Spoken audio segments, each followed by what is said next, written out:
আসসালামু আলাইকুম। আপনারা সবাই কেমন আছেন? আশা করি সবাই ভালো আছেন। আপনাদের দোয়ায় আমিও ভালো আছি। আজকে আবার নতুন একটা ভিডিও নিয়ে এলাম। আজকে ভিডিওতে আমি শেয়ার করব যে আমার বাসায় কিছুদিন আগে আমার বোন জামাই এবং আমার ভাইয়ের বউ তাদের ছেলেমেয়েরা এসেছিল এবং তাদের জন্য আমি ছোট্ট একটু আয়োজন করেছিলাম। সেটাই আপনাদের সাথে আজকে শেয়ার করব।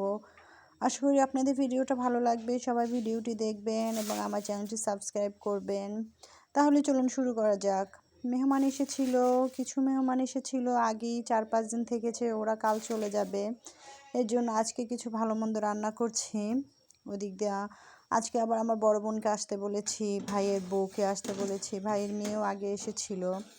সকালবেলা একটু সেমাই রান্না করলাম, ভাবলাম একটু সেমাই রান্না করি। সেমাইটা আমারও খুব পছন্দ। সেমাই রান্না বসিয়ে দিয়েছি চুলায়। বসিয়ে দিয়ে আমি এদিকে টুকটাক যেদিকে কাজ হচ্ছে, কাজ কিন্তু বন্ধ নাই, আমি একা কাজ করছি না। যাই হোক, সেমাইতে আমি কিছু কাজু বাদাম, এলাচ দিয়ে দিলাম। এই পাশে আবার আমার ভাইয়ের মেয়ে ডিম ভাজা দিয়ে রুটি খাবে, এর জন্য ওকে আমি ডিম ভেজে দিচ্ছি। যে ও ডিমটা ভেজে দিচ্ছি। ও আবার ডিম ভাজা খুব পছন্দ করে। আমার মেয়েও পছন্দ করে ডিম ভাজা। দেখেন, দুধটা আমার হয়ে গেছে। এখন আমি সেমাই দিয়ে দিচ্ছি। আমার সেমাইটা আবার টেলটেলা না হলে ভালো লাগে না। আমার হাজব্যান্ডের শক্ত পছন্দ, আমার নরম। যাই হোক, তা আমি নরমটাই বেশিরভাগ রান্না করি। আমার হাজব্যান্ড দুইটাই খায়, তার কোনো সমস্যা হয় না। আর শক্ত হলেও আমি খাই, আমারও কোনো সমস্যা হয় না। দুধে আমার সেমাই দেওয়া শেষ। সেমাইটা দেখেন হয়ে গেছে, কিন্তু এতটা টেলটেলা থাকবে না। কিছুক্ষণ পরে এটা আরও ঘন হয়ে যাবে, এতই থাকবে না। এদিক দিয়ে আমি চাল ভিজিয়ে রেখেছিলাম। আমার হাজব্যান্ডকে বলেছি, তুমি চালগুলো একটু মেশিনে ভাঙিয়ে নিয়ে আসো। তো আমি এই যে আমার খালাতো বোন, ও চালগুলো মানে পানি ঝরানোর জন্য এভাবে রেখে দিয়েছে। এদিক দিয়ে দেখেন, আমি মাংস ভিজিয়েছি। গরুর মাংস রান্না করব, মুরগির মাংস রান্না করব, মাছ ভাজবো, ডিম ভুনা করব। খুব বেশি আইটেম করব না, কারণ আবার পিঠা বানাবো। এদিক দিয়ে আমি এই যে একটু বসিয়ে দিয়েছি চুলায়। দেখেন, এটা হচ্ছে চুলায়।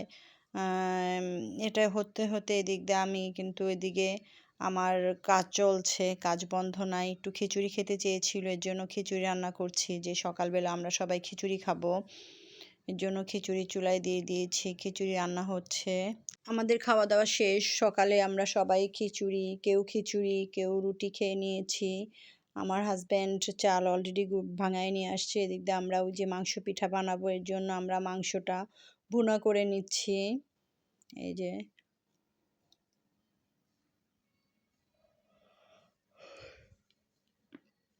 কেউই বসে নেই, সবাই টুকটাক কাজ করছে। এদিক দিয়ে আমার বোন এই যে পেঁয়াজ কেটে দিচ্ছে।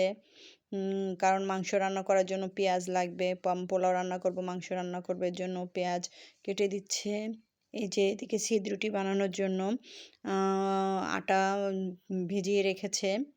এগুলো আমি কিছুই করব না, কারণ আমি তো আগে করিনি। যদি না হয়, এই যে আমরা এখন মাংসটা চুলায় দিয়ে মাংসটা আমরা ভুনা করে নিচ্ছি। দেখেন,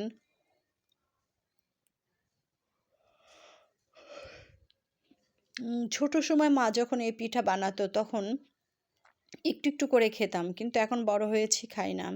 এদিকে দেখেন, এই যে মাংস এক পাশের চুলায় আমি গরুর মাংস বসিয়ে দিয়েছি।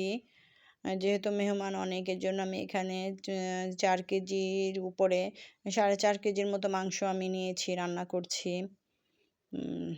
দেখেন, মাংসটা আমি রান্না করি ঠিকই, কিন্তু অতটা খেতে পারি না, কারণ মাংস আমার খেতেও ভালো লাগে না, আর খেলেও সমস্যা হয়। এরপরে পাশের চুলায় আমি আরেক চুলায় বসিয়ে দিয়েছি মুরগির মাংস।